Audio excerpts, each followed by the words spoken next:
Hey guys, it's Tom at Quirky Homebrew here. I know it's getting a little weird out there, and I just wanted to talk today about how to bring the draft beer experience home if you're stuck inside and you miss going out to bars and pubs like we all do. So I wanted to do a little unboxing video about our Komos Kegerators, just talk about these real quick, show you how they set up, tell you about what you need and what you don't need. So right off the bat, you'll notice this thermostat built into the front here. Awesome feature on these kegerators.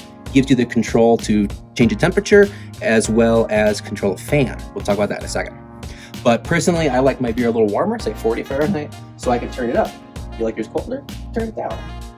Inside, that fan button actually controls this built-in tower cooling fan. Really neat feature. What this helps to do is to recycle cold air from the base of the unit and bring it up to the top of the tower. It'll also come with a built-in stemware holder here for all your glasses. You can remove it really easily if you don't want it. Shelf here, optional as well. Remove it if you don't need it. And they'll come with one of these great regulators. So this unit is set up as a 2-tap tower, but we can get these as a 1, 2, or 3. Might want a 1-tap if you're the kind of person that likes those big 15.5 gallon kegs. You like your Coors, your Bud, your Miller. Go for that. 2-tap if you like local craft beers. You want a couple of logs in there. And then we can get it as a 3-tap if you're a home brewer and you use Cornelius kegs because they're a little bit smaller.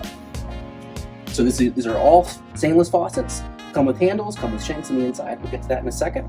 On the back here, we'll show you this mount for holding your CO2 tank. Lives outside the kegerator. Right over here, we have a threaded plug, and that's where you actually snake in your CO2 lines inside the unit. And then over to the tower itself, a real quick breakdown. So this guy up front, this is the faucet. These are inner tap stainless faucets, the removable tip. Inside, this is the shank. So the shank acts like a bulkhead in the tower itself to help you get the beer from your line to the faucet.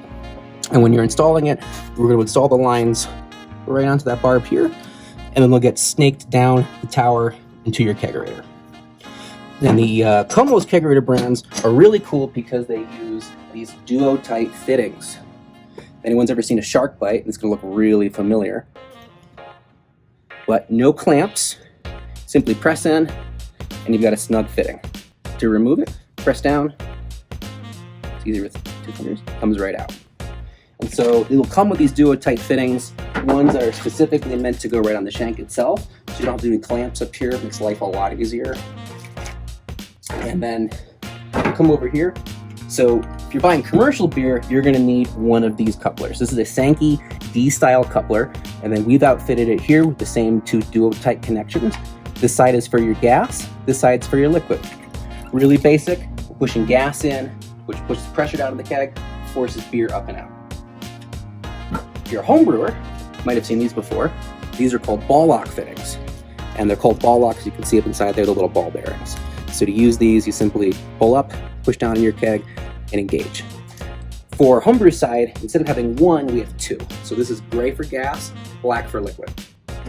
Say you want homebrew and commercial beer. We've got that option also.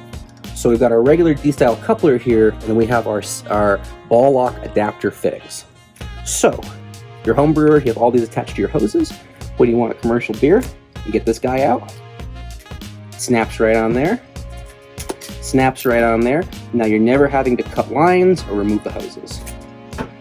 So if you go with one of these options, you will need to get a coupler of some sort, whether it's a homebrew or a commercial coupler, and you will need a CO2 tank. Otherwise, everything else comes with the kegerator, including the lines and connections and all the duo-type fittings we were just showing you.